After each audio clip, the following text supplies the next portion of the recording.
These used to be called 1080 steep spirals. It caused confusion, I guess, and they said, well, don't worry about it, just go around 3 times. 3 times 360 is 1080. So you see the older books, it's going to say, oh, this is a 1080 steep spiral. Now, if you've got a private pilot that you're introducing a steep spiral to, what maneuver might they have been doing already that they might relate to this? Turns around a point. It's a very common situation to say, well, I'm gonna kind of look at this as a turnaround point, and it is. It is a turnaround point, but it's much different. Much different. So you want to pick out an intersection on the ground, especially for the right-hand seat, because you're not going to see it when you're demonstrating it to the left for the student from the right-hand seat. So you got to use an intersection so that you can look at this and look at this and say, well, I can't see it, but okay, it's got to be right about there. You know. But here's the issue. For the turnaround of point, that was done at 800 feet AGL, and the pilot has a perspective of where that point is, what it looks like. Now we've got to be in a power off descent. We're going to have to start at a much higher altitude, so 3,500 feet.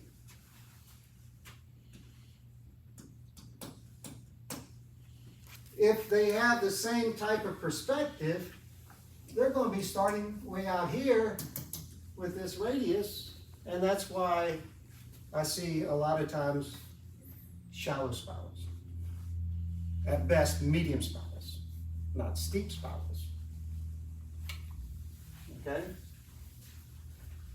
If you maintain the same perspective from your vantage point to that point, as you go down, you will get closer and closer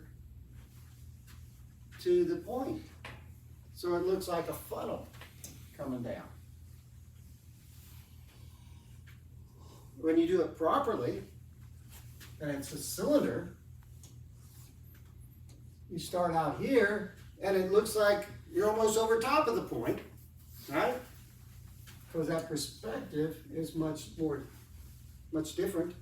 And as you're descending, if you do it properly, it's going to look as though you're getting a little bit further and further away from the point, right?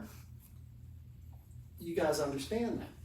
Your students probably don't at first, so you just have to talk about it, and in your demonstration, show it to them. Because if they're doing it well, it's going to be more consistent radius, and the perspective is looking like, okay, I'm getting a little further to the point now. And you end up with more of a steep spiral.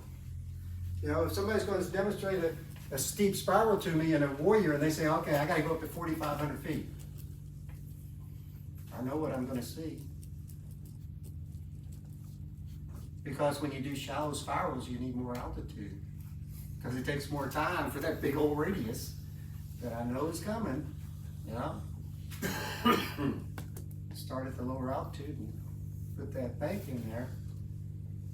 It works a lot better. It works a lot better. So we're trying to maintain that cylindrical thing. Now in the writing, and you can have your tablet set up to the flight logger and FCTM and go into that. It's on page, I'd like for you to have it open. It's on page 120. Say again? Just 120. Yeah, page 120. Because I'll read sometimes and leave pictures up, and that way you can see what I'm reading. Because it says select the ground reference point and altitude sufficient to continue through a series of at least 3 360-degree turns. Establish 83 knots power off glide. Being the reference point, establish the power off gliding turn. Maintain 83 knots gliding, and constant turning radius about the reference point, not to exceed 60. All right, not to exceed 60, that's fine, but it's still a steep spiral. 25 degrees isn't steep, right? Doesn't specify, but yes. Exactly, it doesn't say that, it just says don't exceed 60. But the name is steep spiral, not a medium spiral. We can agree on that part. Okay, so let's get to it, let's get on top of it and go. Clear the engine periodically on the upwind to minimize drift. I usually just do it every 360 of the turn. You never know exactly where the wind's coming from. So, you just got an idea of where it's coming from, right? I think it's coming from this direction, based on my winds and loft forecast. Recover at or above 1,500 feet AGL on the entry heading or specified heading. Pilot will have completed 3 turns. So, yeah, that's the maneuver. So for the maneuver, we'll stop at 1,500 feet. Does the G5 have a wind crosshair? Sure. Can we use that to? If you're in glass, you can use it, but it's not accurate when you're turning. Yeah, get a line. So when you're level, you get a little vector that gives you an idea of where the wind's coming from right there. As you're descending, there's no guarantee it's gonna stay from the same direction, which people seem to lock into their mind, okay, the wind's coming out of the northwest. Okay. So they keep flying the maneuver as if the wind's coming out of the northwest, and they're having trouble maintaining a radius because now it's not coming out of the northwest, it's coming out of the north as we're descending. So you're still always analyzing what you're seeing on the ground track to determine exactly what you're going to do. But we can use it to just measure. Yes, if you're in the glass. If you're not in the glass, there's no vector. Okay? Do you do commercial training in the sick bag? We often do, yes, often. Yeah, if we don't use it, we don't have enough airplanes for everybody. I don't know what we do if everybody wanted class. Yeah. We'd have like 17 airplanes out there doing nothing.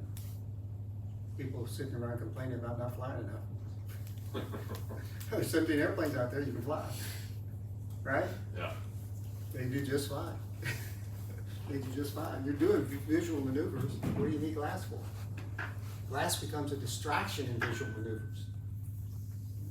From my experience, anyway, it can become a distraction. So, I like glass, especially with instruments. The visual maneuvers, you should be looking outside. You probably ought to be looking outside for traffic too, right? And not just depending on that thing. So anyway, so that's the maneuver. That's the maneuver. Now, the airplane flying handbook doesn't say anything about entering with tailwind or headwind. It doesn't really specify. I guess they're not assuming everybody's going to have that vector thing in your airplane. Nor does it matter. Nor does it matter. Okay? This is the maneuver to develop and evaluate skills. But what is this maneuver really for? Practically, what's it for? You lost your engine at altitude and there happens to be a good spot to land right below you. Exactly. So that's what it's all about. That's what it's all about. You're at a reasonably high altitude. Maybe you're doing a cross country at 5,500 feet, 4,500 feet, whatever it happens to be, and you have an engine failure and you notice, hey, there's a grass runway down there. Grass runway down there. Everywhere else is swampy and ugly. And I can't glide all the way to that airport that I know is over there because my nearest tells me it's there. I don't think I'm gonna make it. So you say, well, I'm gonna set up to land here. So wherever you have that failure, over here, you're gonna turn directly to that landing site. If you're over here, you're gonna turn directly to the landing site. Doesn't matter where the winds are coming from at the time, does it? You're gonna set up this operation. It's not really even necessarily a steep spiral. But you're using the skills that you've learned and developed, learning the maneuver. Now, as you head towards that airport or that field, maybe it's just a really open, nice open field. It doesn't look like it's got obstructions at all. So, hey, now as you're coming towards it, you'll begin to gather information, on the ground. Is there some smoke or something that tells you where the wind's coming from? You say, well, the winds on the surface seem to be coming kind of from that direction, so that means I'm going to try to set up to land in that direction, and this is where I want to land. So wherever I am, I'm going to come and I'm going to set up a spiral, either left or right. And I'm going to spiral around that thing so that I can make sure I'm not going to get too far away to where I've gone through all this trouble and now I can't make that field. I'm going to stay close to it so that I can do it. I can make my safe landing there. Now, in the testing and training, it often works out to they finish whatever number of turns it happens to be, because there's nothing that says it's got to be a 1080 anymore, right? It's just going to be whatever it takes to get down to you want to get to your key position of being your landing point at approximately 1,000 feet. Well, now you end up here and you're high. And the pilot's going through their head. I can tell it. Do I go around again? Or do I just stay here? Right? Well, if you're paying any attention at all as you're doing it, you already have the answer, because you know how much altitude you've been losing per turn. And since this is not a maneuver, it's a practical use of it, and you may work it out as you're coming down on that last one, that you realize, oh, I'm going to go out a little bit wider on that last one so that I can come in a little bit closer, because it's not a graded maneuver now on how good did I do with my 1,000 feet and my 60 degrees of bank. It's how good did I do at getting that key position so that I don't hurt myself or anybody that's with me, right? Because I'll see some people, they'll say, okay, well, I'm 1,500 feet and I'm not sure I can make it around again. And now they try to figure out what they're going to do, and they either end up really high, they're over the threshold at 500 feet thinking, I can make that field.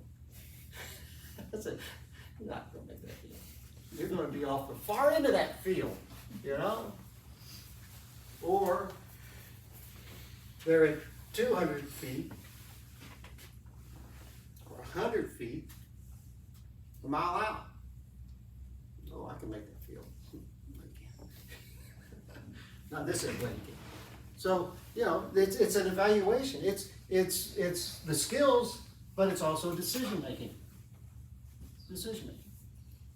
So you got to teach your students to pay attention to what they're doing, and pay attention to the result of what they've been doing.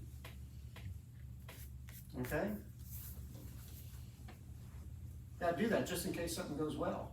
You can remember how you did it. It's always a bummer when students do a maneuver and it works out and they say, I don't know how I did that. I was just doing it.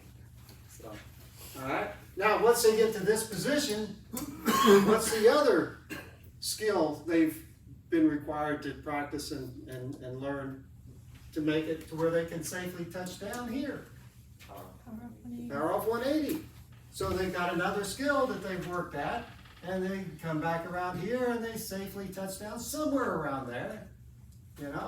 We're not so worried now about necessarily that 200 feet or less beyond the point, or a little bit before. That's perfectly fine. In the practical world, I made it. I landed a little bit prior to the point. I don't care. It's not a test. It's survival. And I passed. Right? But, like I said, the FAA has to have maneuvers with parameters to grade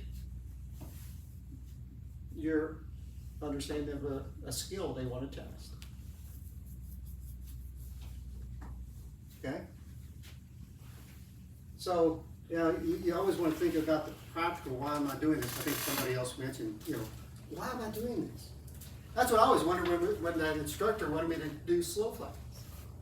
Why am I doing this? I thought it was in an airplane so I could go faster than a car, No, they're going to go slow today.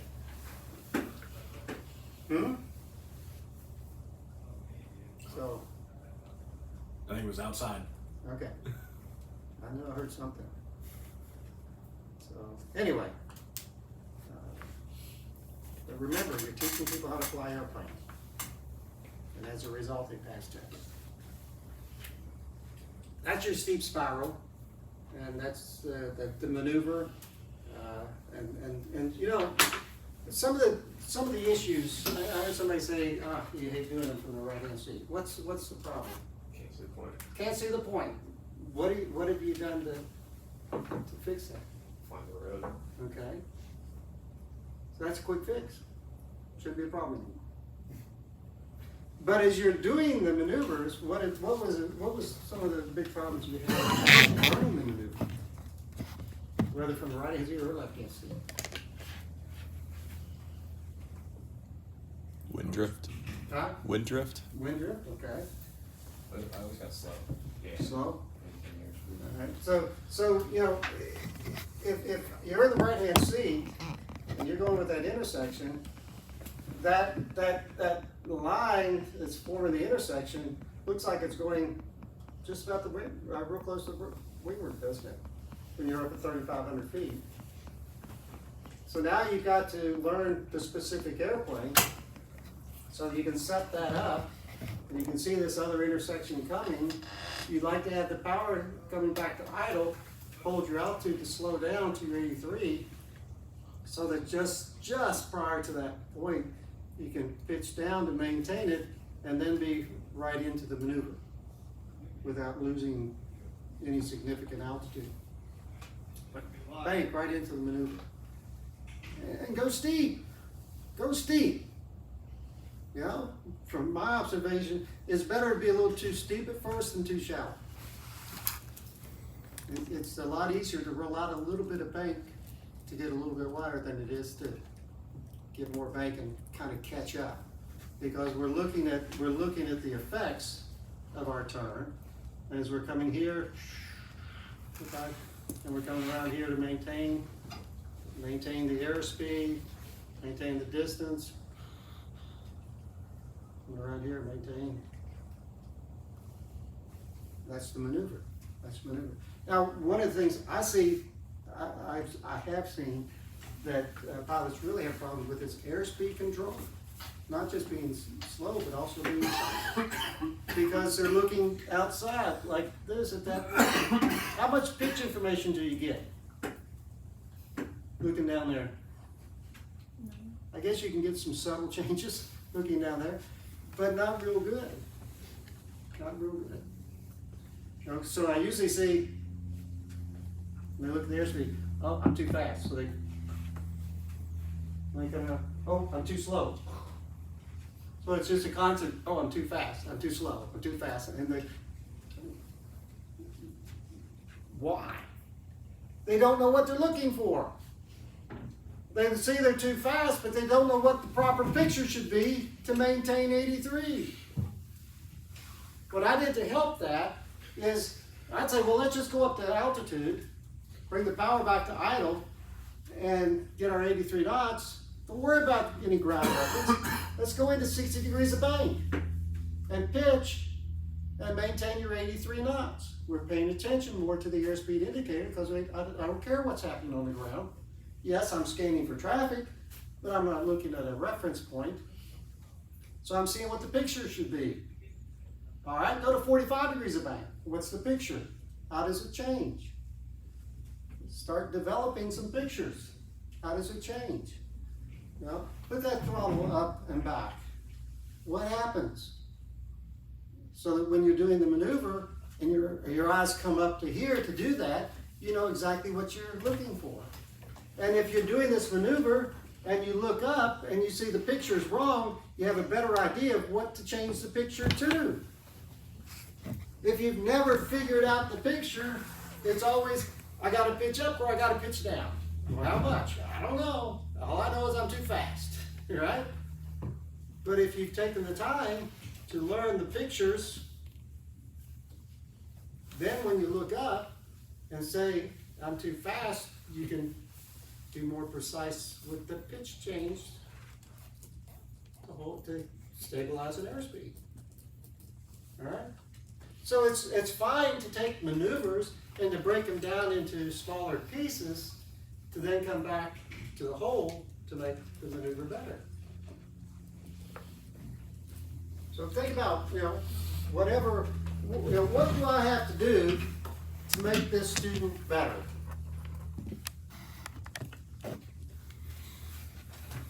Because flight instruction isn't rocket science. There's only two things you generally have to do to have that person continue to pay you to sit in the airplane with them. Pretty simple. Number one, keep them safe. If they don't feel safe, they're going to get somebody else to fly with. And number two, make them better. Pretty simple. Make them feel safe, make them better than they were when they started the flight. They'll probably keep you as instructor, and they're going to think you're great. You can't do those two simple things, I want instructor change. It's not complicated. Not complicated. It's like in the book. Oh, Good. back again. It's Huh? against No, chance. your hand. Get it? Get it. It's on you. I'm not going to hit you with a water bottle.